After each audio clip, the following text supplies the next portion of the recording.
Olá, estudantes! Sejam bem-vindos à nossa primeira videoaula deste módulo 2, no qual nós começaremos esse tópico que falaremos de orifícios, bocais, tubos curtos, sifões e bueiros. Bom, primeiramente, esse assunto está dentro da hidrodinâmica, né, pois estuda a água em movimento, mas também faz parte do conteúdo de hidrometria, pois ele ajuda ali nós determinarmos, né, medidas de vazão, e isso nós vamos ver também na segunda videoaula, visto que no módulo anterior nós vimos as medidas diretas de vazão, então dessa vez nós veremos as medidas indiretas, tá? Mas antes de abordar as medidas indiretas, nós precisamos ver esse conteúdo, pois os conceitos envolvidos lá abrangem conceitos envolvidos aqui. Então, por isso que é importante nós vermos isso aqui antes, tá? Então, nós iniciaremos falando aí dos orifícios, tá? O que são orifícios? Eles são aberturas de perímetro fechado e forma geométrica definida nas paredes dos reservatórios, aspersores, canais ou canalizações. Então, o orifício, ele nada mais é do que um furo lá na parede do reservatório, né? Principalmente em caixas d'água, isso é muito comum, tá? E, através do orifício, ele permite que nós possamos aí medir e controlar a vazão de descarga, né? A vazão de saída disso. Os orifícios, eles podem ser classificados quanto ao tamanho. Então, eles podem ser pequenos, quando o diâmetro dele, né, o diâmetro desse orifício, ele for menor ou igual que 1/3 da carga hidráulica. Tá? Esse H aqui é aquela carga hidráulica, a nossa pressão, né? Ou ele pode ser grande, quando esse diâmetro é maior que 1/3 da carga, tá? Então, vamos imaginar aí que a gente tem um diâmetro de 1 metro, né? Ou seja, um diâmetro considerável, né? E nós temos uma carga hidráulica aí de 2,5 metros. Então, se a gente pegar 2,5 e dividir por 3, nós vamos ter aí 0,83. Então, 1 metro é maior que 0,83. Então, ele vai ser considerado um orifício grande aí. Agora, se essa carga hidráulica for muito alta, né, for muito maior, e mesmo esse orifício aí tendo 1 metro, aí a gente pode ser considerado pequeno. Então, o que vai definir se o orifício é grande ou pequeno vai ser essa carga hidráulica que ele tem, né? Ou seja, a altura da carga hidráulica, tá? Aqui eu coloquei um esquema para a gente entender como é calculado a vazão num orifício, tá? Então, primeiramente, nós vamos utilizar lá o conceito de Bernoulli, tá? Então, por isso que essa parte, ela só vem depois dos conceitos de hidrodinâmica, porque nós acabamos agora, a partir de agora, pessoal, na hidráulica, cada vez que nós formos adentrando aos assuntos, nós vamos sempre voltando aos assuntos anteriores, porque uma coisa vai ligando a outra, tá? A gente não tem um assunto novo que não utilize conceitos que a gente já viu na disciplina, tá? Por isso que tem uma ordem aí a ser seguida. Então, aqui nós vamos aplicar Bernoulli num orifício. Então, vamos imaginar primeiro um reservatório de água, cujo orifício aqui está representado na parede desse reservatório. Esse reservatório está aberto para a atmosfera, então nós temos influência da pressão atmosférica e a velocidade aqui em cima é uma velocidade zero, tá? A carga hidráulica, pessoal, o H, na verdade, essa altura, né, que seria a pressão, ela é sempre medida do meio do orifício, ou seja, sempre do centro do orifício até a superfície, né? Ou seja, até o limite de água lá na superfície. Então, esse é o nosso valor H. Considerando o nosso plano de referência aí, nós temos a altura 1, ou seja, a energia cinética 1 de Bernoulli, representada por Z1, e nós temos aqui a energia cinética, de posição, né? A energia cinética seria de velocidade. Então, a velocidade 1 é zero, porque está aqui em cima, e a velocidade 2 está aqui na saída, né, do orifício. Mas então a energia de posição, que é o Z1 e Z2, está representada aí para nós a partir de um plano de referência. Então, como nós vamos fazer? Então, Z1 nós temos, está aqui, a pressão 1. A pressão aqui em 1 é zero, porque é pressão atmosférica, então desconsidera. A velocidade 1 também é zero, porque não temos velocidade aqui em cima. igual a Z2, que está aqui. A pressão 2, nós vamos desconsiderar também, porque também é pressão atmosférica aqui, né, na saída da tubulação, não é um conduto forçado, né? Nós não temos aqui uma outra tubulação que está fechada ali, a gente tem uma seção transversal para um conduto forçado. Ele está aberto para a atmosfera, então a pressão 2 também é pressão atmosférica. E a velocidade 2 é a saída aqui, então ele está saindo com velocidade. Então, nós repetimos o V2 aqui, tá? Então, ficaria Z1, né, já que aqui foi 0 e 0, é igual a Z2 mais V quadrado sobre 2G. Isso aqui, pessoal, vai ficar, a gente vai jogar, né, o valor de velocidade para cá para a gente poder determinar a velocidade aqui que está saindo. É isso que a gente quer determinar, né? A fórmula que determine a velocidade de escoamento aqui do orifício. Então, como vai ficar? Vai ficar V quadrado, né, V2 quadrado, que é a velocidade em 2 aqui, sobre 2G é igual a Z1 menos Z2, que eu passo o Z2 para cá, está positivo, passa negativo. Z1 menos Z2 é a mesma coisa que H, por quê? Olha aqui, se Z1 é tudo, Z2 é do plano de referência até o centro do orifício, do centro do orifício até o final, ou seja, Z1 menos Z2 é o valor de H. Né? Se eu pego todo o valor de Z1 e diminuo de Z2, o que me sobra? O H. Então, Z1 menos Z2 é igual a H. Então, eu posso colocar aqui que V quadrado sobre 2G é igual a H. O que eu vou fazer? Eu multiplico H vezes 2G, vai ficar 2GH, aliás, V quadrado é igual a 2GH. Se está ao quadrado, eu passo para o lado de cá na raiz. Então, vai ficar V igual a raiz quadrada de 2GH. Então, essa aqui é a nossa fórmula da velocidade para o nosso orifício. Então, quando a gente for calcular a velocidade de orifício, nós vamos sempre usar essa equaçãozinha aí de raiz de 2GH.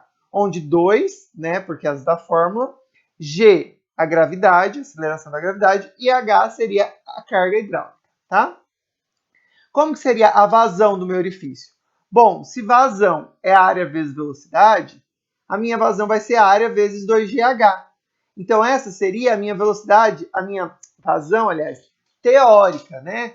Na teoria, é área vezes velocidade. Já que a velocidade do orifício é raiz de 2GH, vai ficar área vezes raiz de 2GH.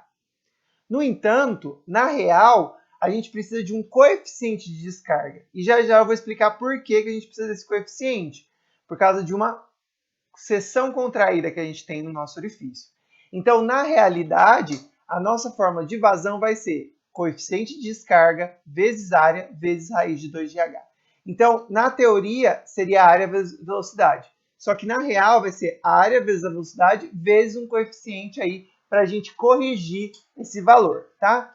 Então, olha aqui, o V é a velocidade em metros por segundo, G é a aceleração da gravidade em metros por segundo ao quadrado, H é a carga hidráulica até o centro do orifício em metros, tá? E CD é o coeficiente de descarga dimensional. Então, CD é um coeficiente de descarga e nós vamos ver já por que surge ele aí, por que nós temos que corrigir essa nossa vazão teórica, tá? Então, aí, ó, dando continuidade, nós temos uma seção contraída, né? Igual eu já citei ali. Deixa eu voltar aqui. Então, as partículas fluidas, elas afluem ao orifício, vindas de todas as direções. Então, olha aqui, ó, ela vem de todos os lados do reservatório, né? Para poder sair aqui pelo orifício. Em trajetórias curvilíneas. Ao atravessarem a seção do orifício, elas continuam a se mover em trajetórias curvilíneas, tá? Obrigando aí o jato a contrair-se um pouco além do orifício, tá? Essas partículas, elas não mudam bruscamente de direção, tá? Elas atravessam a seção do orifício e elas continuam a se mover nessas trajetórias curvilíneas. Então, olha aqui, nós temos uma seção contraída que nós falamos, né? Não sai retinho aqui, certo? Por causa que a gente chama de vena contraída aí. Então, nós temos isso porque a velocidade é alta ali, né? E como está vindo de várias direções, né? O fluido, ele tem essa trajetória curvilínea e essa chamada vena contraída aí, ou veia contraída, tá? Então, essa contração, ela atinge um valor máximo quando as trajetórias das partículas se tornam paralelas e retilíneas, tá? Então, a gente tem que considerar aí um coeficiente de contração, né? Porque a área contraída dividida aí pela área do orifício. Então seria como se a gente pegasse essa área contraída aqui e dividisse pela área do orifício. Então ali nós teríamos um coeficiente de contração, um CC, tá? E também nós teríamos um coeficiente de velocidade, que consideraria aí a velocidade que esse fluido está saindo pelo orifício.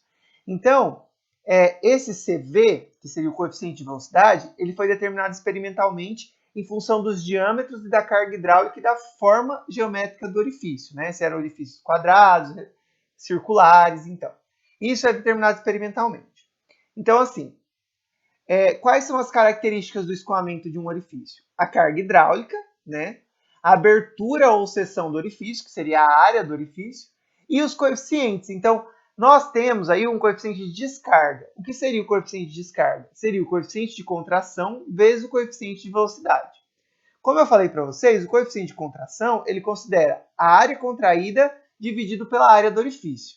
Esses valores, eles variam entre 0,62 a 0,64, ou seja, de 62% a 64%, tá?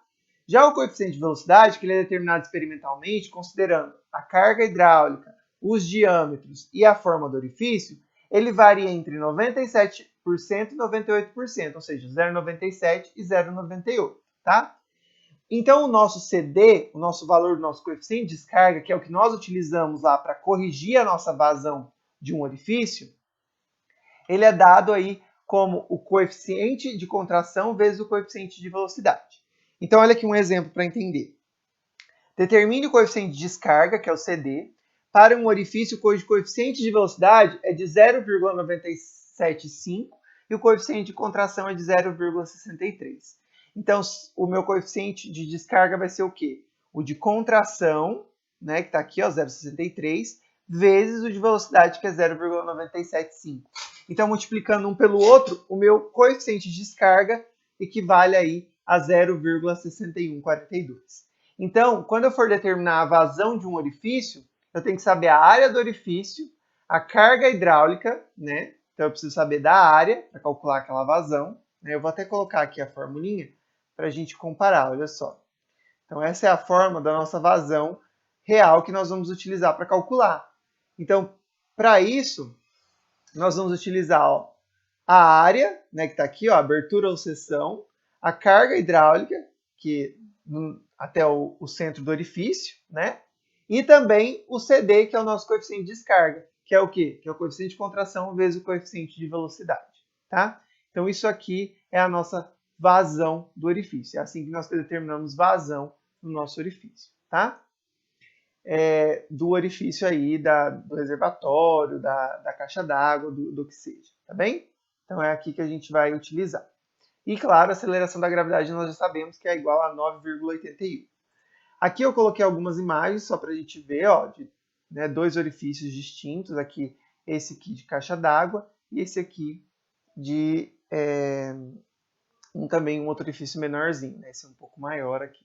Então, para calcular essa velocidade, eu teria que saber a carga, né, hidráulica aí, lá de cima da caixa d'água até o centro do orifício, a área desse orifício, tá?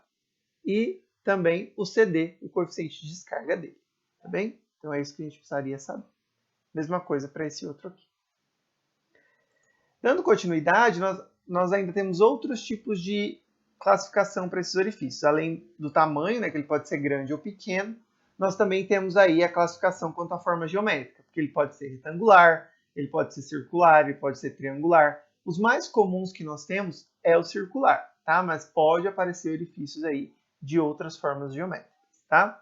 Outra classificação que nós temos é quanto à natureza das paredes. Então, nós podemos ter paredes delgadas, né, que são paredes mais finas, e paredes espessas, que são paredes mais grossas.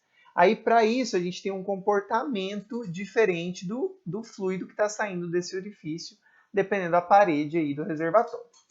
Então, na parede delgada, né, é quando essa espessura aqui ela é menor que o diâmetro. Então, se a espessura é menor que o diâmetro, ela é uma parede delgada. Então, essa veia líquida aqui ela vai tocar apenas a face interna da parede do reservatório na hora de sair, tá?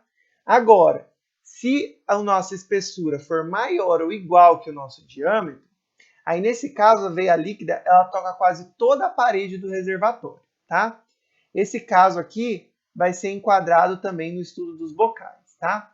Mas aqui, porque daí o bocal a gente vai ver depois, que é quando a gente tem aqui uma outra peça, né? A partir aqui acoplado ao orifício, tá? Mas a gente vai ver logo em seguida aqui dos orifícios.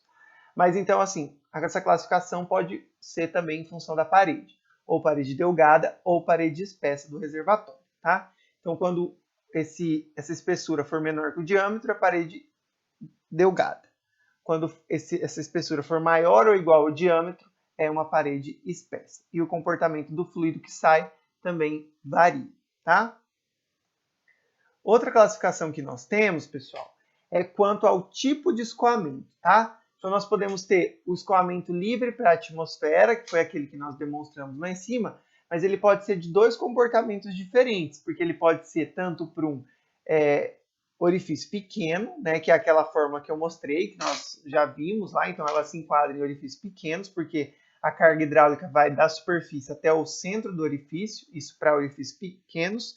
No entanto, quando a gente tem um orifício grande, nós consideramos duas cargas hidráulicas. Nós consideramos a carga hidráulica até o início do orifício, tá? Então da superfície ao início, o H1, e o H2 da superfície até a extremidade de baixo do orifício. Então uma até a extremidade de cima, outra até a extremidade de baixo.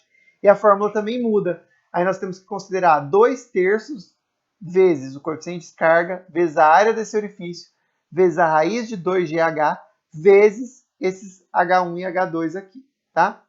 Então, esse H aqui vai ser um H médio, seria o H do centro aqui, tá? Mas a gente ainda tem que considerar o H2 e o H1 aqui, tá? Então, essa seria a fórmula para determinar a vazão de um orifício grande, tá? Porque não é tão comum a gente utilizar, né? Na hidráulica a gente utiliza mais os orifícios pequenos, tá? Na classificação. Outro que nós temos daí, esse é o livre para a atmosfera, quando nós temos pressão atmosférica aqui embaixo e pressão atmosférica aqui em cima, tá? Aí nós temos os afogados. Os afogados é quando o orifício ele está saindo para uma parte submersa, né? Ou seja, ele está submerso, ele está dentro da água, né? Quando esse reservatório, quando ele sai, como se fosse um orifício dentro da piscina, por exemplo, né? Então aqui nesse caso muda-se um pouquinho só, porque daí nós temos essa carga hidráulica maiúscula aqui, que é o H maiúsculo, tá? Nesse caso, o H maiúsculo é determinado assim, ó, Z1 menos o Z2 mais o H2, tá? Então ele é determinado dessa forma aqui, o nosso H. Daí nós substituímos aqui na fórmula. Mas por quê? Porque isso vem lá de Bernoulli, né? Então nós consideramos aí no afogado ó, o Z1 aqui, o Z2, né? O H1 até o centro, mas nós temos o H2 aqui que vai do centro até a superfície de fora, né? Do ponto 2. Então nós temos ponto 1 e ponto 2, tá? Então, daí, no ponto 1, ó, nós consideramos Z1, a pressão 1 é atmosférica, a velocidade 1 é a zero, tá? No 2, o que é? Nós temos Z2, tá aqui. Nós temos uma pressão 2, por quê? Porque agora ele está afogado, então ele não é mais pressão atmosférica, aqui é uma pressão que ele tem, né? Porque ele tem uma pressão de carga hidráulica aqui, que seria esse H2. E nós temos a velocidade em 2 aqui também, nesse ponto 2. Então, tá desse jeito. Já que aqui nós temos 0, 0, fica desse jeito, né? O Z1 tá aqui é igual a Z2 mais a pressão em 2 é o que? Essa carga hidráulica 2. Então tá aqui, H2 mais a velocidade 2 ao quadrado dividido por 2G. Passando a velocidade para o lado de cá, nós temos que a velocidade, tá? Ao quadrado aí de 2G é igual a Z1 menos Z2 mais H2, tá? Isso aqui é a mesma coisa que for H maiúsculo, tá? É igual a Z1 menos Z2 mais H2, tá bem? Então, ficaria dessa forma aqui a representação aí do nosso H maiúsculo. Aí, determinando o H maiúsculo utilizando tanto Z1 quanto Z2 quanto o H2, nós vamos ter esse H maiúsculo aqui. Aí nós podemos substituir aí na forma para a gente determinar a nossa vazão de um orifício afogado, tá? Então, seria dessa forma aqui, tá bem? Aí, pessoal, por que sobra H aqui? Eu vou até mostrar, porque vocês podem falar de onde surgiu esse H, né? Porque assim, ó, se a gente substituir esse V2 aqui, ó, por raiz de 2GH, que é a velocidade, né? O que vai acontecer? A nossa raiz aqui vai cortar com esse elevado ao quadrado. Então, corta a raiz. Vai sobrar o quê? 2GH sobre 2G. Se eu cortar 2G com 2G, vai sobrar o quê? H. Então, sobrou só esse H aqui. Por isso que aqui a gente substitui por H. Aí, calculando esse H, nós temos como calcular a vazão de um orifício afogado, tá? Então, o que muda é que daí nós usamos H maiúsculo e o H maiúsculo equivale a essa formulinha aqui, tá bem? E por fim, né, nessa classificação aí do tipo de escoamento, nós temos o escoamento forçado, tá? Que é quando aí o nosso orifício está sob pressão. Então nós temos, imagina uma tubulação, então você tem um diâmetro 1, né, com uma área 1, e daí um Z1 também. E você tem um diâmetro 2, porque esse orifício é menor aqui dentro do tubo que está forçado, né? Com uma área 2 e um Z2 também. Então você tem uma diferença de pressão entre 1 e 2. Lembra quando a gente os manômetros lá? A gente coloca o manômetro aqui, nós temos uma diferença de pressão entre aqui e aqui, porque houve um afunilamento da tubulação ali no centro, que é considerado um orifício forçado, tá? Então, fazendo lá Bernoulli, né, substituindo os valores, as pressão, tudo, nós vamos chegar a essa equação aqui para a determinação da vazão em um orifício forçado. Então, quando nós tivermos um orifício forçado, nós utilizamos essa aqui, tá? Uma observação aí é que o diâmetro do orifício ele é de 30% a 80% do diâmetro do tubo, tá? Mas o mais usual aí é de 50% a 70%, tá? Ou seja, esse diâmetro do orifício aqui, ele é mais usualmente aí de 50% a 70% desse diâmetro maior do tubo, tá? Mas aqui, então, ó, nós utilizamos aí a fórmula para determinar. Então, seria a vazão é igual a 3,48 vezes o CD, que é o coeficiente de descarga, vezes o D maiúsculo, é o D maior aqui da tubulação, ao quadrado, vezes raiz do H, que é a pressão, né? Dividido aí por raiz do D à quarta, né? Esse D é o maior também, dividido pelo D menor, que é o Dzinho do orifício, menos 1. Então, essa aqui seria a fórmula para determinar a vazão do nosso orifício forçado, tá? Então, essas foram as classificações aí dos orifícios. Então, os orifícios são classificados quanto ao tamanho, tá? Pode ser grande ou pequeno. Pode ser classificado quanto a forma, que ele pode ser retangular, circular, triangular, como eu falei. Quanto à parede, né? Parede delgada ou parede espessa. E quanto ao escoamento, que ele pode ser livre para a atmosfera, né? Tanto grande quanto pequeno varia muda um pouquinho. Ele pode ser afogado e ele pode ser também forçado, tá? Então, quanto ao tipo de escoamento. Então, essas são as classificações. Quanto aos orifícios ainda, nós também vimos que ele precisa de um coeficiente de descarga para a gente calcular a vazão, tá? Porque ele considera tanto o coeficiente de contração vezes um coeficiente de velocidade, tá? Então, aí nós vimos essa parte aí dos orifícios. Para finalizar a parte de orifício, nós vamos ver o escoamento com nível variável. Por quê? O que eu falei até agora é considerando que o H, ou seja, a carga hidráulica é constante no reservatório, ou seja, a saída está sempre mantendo essa pressão constante. Agora, imagine se a gente tiver um escoamento de nível variável, ou seja, quando ocorre durante o esvaziamento de um reservatório por meio de um orifício. Então, assim, eu vou esvaziar uma caixa d'água por um orifício. Então, essa carga hidráulica ela vai ser variável. Por quê? Porque com o tempo, essa altura H, ela diminui, né? Então, ela diminui, se a carga hidráulica diminui com o tempo, diminui também a vazão. Porque, né, lembra lá quando a gente viu na hidrostática que se a gente faz um furo na garrafa em cima ou embaixo, o furo da garrafa de cima vai ter uma menor pressão do que de baixo, porque conforme ele vai descendo, vai diminuindo essa pressão e essa vazão ali no orifício. Então, ocorre a mesma coisa quando a gente vai esvaziar um reservatório. Então, o que acontece? Acontece que a vazão ela é em função aí de um tempo necessário para esvaziar em segundos esse reservatório, né? Então, é a mesma coisa que eu tiver a minha fórmula da vazão vezes uma variação de tempo, né? Um dt aí, que é um tempo necessário para esvaziar, tá?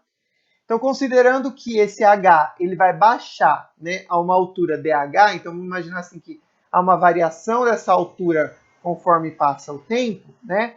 O volume ele corresponde ao quê? A área do reservatório, né? Porque o que é volume? É a área vezes a altura, isso é volume, né? Então imagina, se eu tenho a área do meu reservatório vezes essa dH aqui. Então isso eu tenho sempre um volume, né? Dessa forma, quando eu igualo as expressões, né, e integro isso, eu isolo o tempo, né?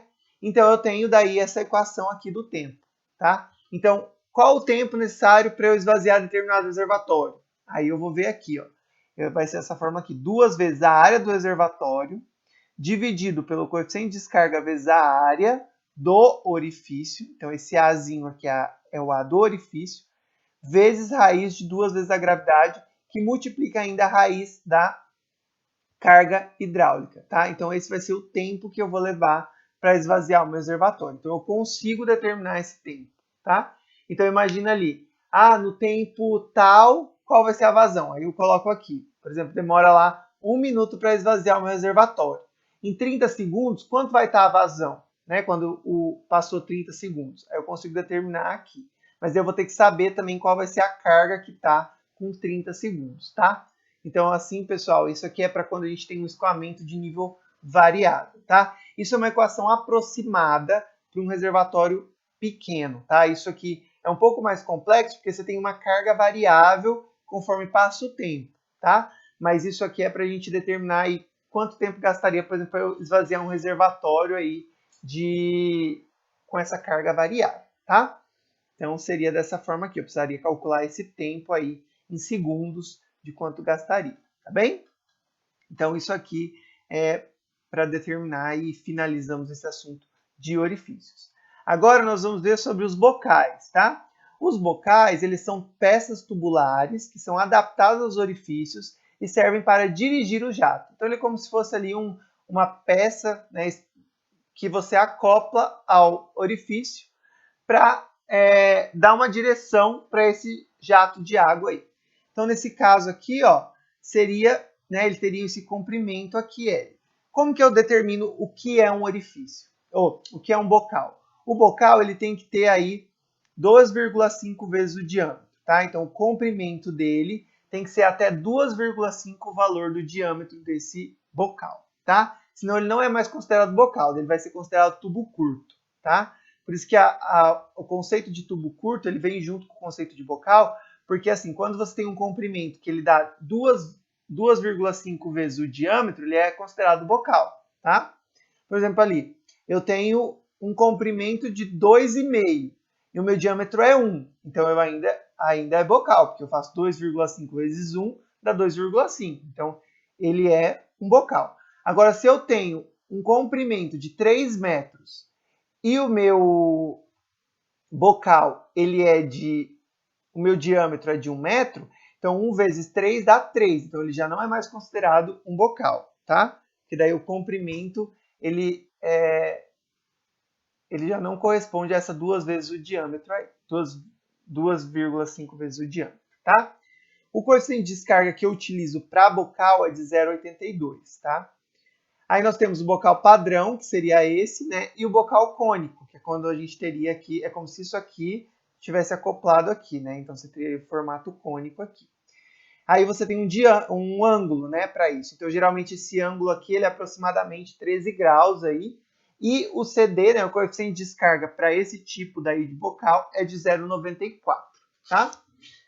Aqui eu trouxe algumas imagens, para vocês verem alguns tipos de bocais em aspersores. Então, no aspersor tipo canhão, esse aqui é o bocal, essa pecinha preta que está no orifício do aspersor. Esses aqui são os bocais, esses coloridinhos aqui é o bocal desse aspersor. Esse aqui roxo é o bocal do aspersor convencional. E esse aqui vermelhinho é o bocal do aspersor Ayobi, né, que é o aspersor do pivô central. Então, por isso que num pivô central é comum você ver várias cores de bocais, porque o pivô central ele tem bocais diferentes ao longo da linha para compensar a vazão, né, para que ele seja uniforme, visto que o giro próximo à torre é muito mais lento que o giro da última torre, né, porque se ele é circular. Então, ele também tem uma faixa de aplicação variável ali para que você tenha essa uniformidade. Então, por isso que os bocais eles mudam ao longo da linha do pivô central. Então, os bocais são peças, né, que são destinadas aí aos orifícios para que dirigem o jato aí, igual nesse caso aqui, tá? Aí eu tenho aqui um exemplo de aplicação aí do bocal. Então, olha só. Determinar a vazão de um aspersor tipo canhão com 2 bocais, sendo 38 milímetros de diâmetro o bocal principal, né? Então tem 38 milímetros de diâmetro o bocal principal e 10 milímetros de diâmetro aí o bocal auxiliar, tá? Isso aqui, bocal auxiliar. A pressão de serviço indicada no manômetro, ou seja, esse manômetro aqui está indicando que a pressão de serviço é de 6 kgf por centímetro quadrado. Considerando o coeficiente de descarga, né, desse bocal aí de 0,92, qual a vazão? Né? Porque eu tenho que determinar a vazão aqui desse aspersor. Então, o que eu vou fazer? Percebam que esse aspersor ele tem 2 bocais. Ele tem um bocal maior, de 38 milímetros, e um menor, de 10 milímetros. Então, a vazão do meu aspersor é a soma da vazão desses 2 bocais. Então, o que eu vou fazer? A fórmula é a mesma do orifício. O que vai mudar é o coeficiente de descarga, porque o coeficiente de descarga para o bocal é diferente do coeficiente de descarga do orifício, tá? Então, eu vou considerar, vazão desse meu aspersor vai ser coeficiente de descarga, esse aspersor aí para esse orifício, para esse bocal, aliás, que é de 0,92, tá? E a área? Então, eu vou ter que considerar a área para o bocal 1 e a área para o bocal 2, tanto para o bocal principal quanto para o auxiliar. Então, o que eu vou fazer? Eu vou abrir um parênteses e colocar que a área 1 mais a área 2, né, ou seja, o diâmetro maior e o diâmetro menor, vai formar a área total, né, do meu aspersor para eu calcular essa vazão. Vezes a raiz de 2 vezes a gravidade vezes a pressão, tá? Então, como eu vou fazer? Eu vou fazer coeficiente de descarga é 0,92, então substituir aqui, vezes, aí abre parênteses, então eu vou calcular a primeira área. Lembra que a área circular é πd quadrado sobre 4. Então, por isso que eu estou utilizando aqui. Então, π, vou repetir, 38 milímetros é a mesma coisa que 0,038 metros. Então, coloco aqui ao quadrado dividido por 4. Mais π vezes 10 milímetros é a mesma coisa que for 0,01. Então, ao quadrado dividido por 4. Então, agora, vezes raiz de 2 vezes 9,81 vezes 60. Percebam que, olha só, pessoal, agora é importante. O H é a carga hidráulica, né? Isso se você tiver uma caixa d'água, um reservatório.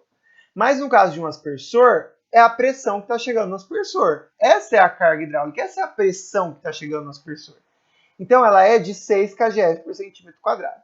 Só que eu tenho que usar isso em centímetro quadrado ou em MCA? Eu tenho que usar isso em metros, tá? Em metros de coluna de água.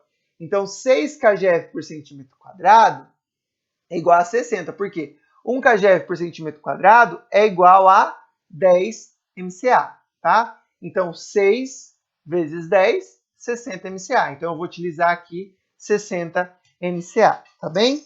Então, aí eu tenho o meu H é igual a 60 MCA.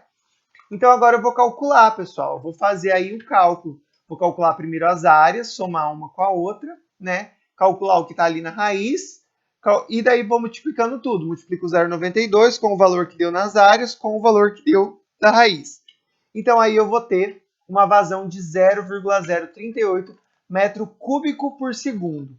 Se eu quiser transformar isso aí para metro cúbico por hora, eu tenho que multiplicar isso por 3.600. Então, 0,038 vezes 3.600, eu tenho 136,8, que é aproximadamente 137 metros cúbicos por hora. Então, dessa forma aí, eu determinei o quê? A vazão, tá, do meu aspersor. Então, se o aspersor tivesse um bocal só, Se ele tivesse um bocal só, ele ia ter um diâmetro só. Então, eu ia fazer aqui com uma área só, tá? E não com as duas. Beleza? Então, assim a gente determina aí a vazão do bocal, tá? Pessoal, essa aula, então, eu vou parar por aqui, para que a gente continue na próxima parte de tubo curto, sifões e bueiros, tá? Então, eu vou continuar isso na próxima aula, tá bem? Então, aqui eu encerro a primeira videoaula deste tópico e nos vemos, então, na próxima videoaula.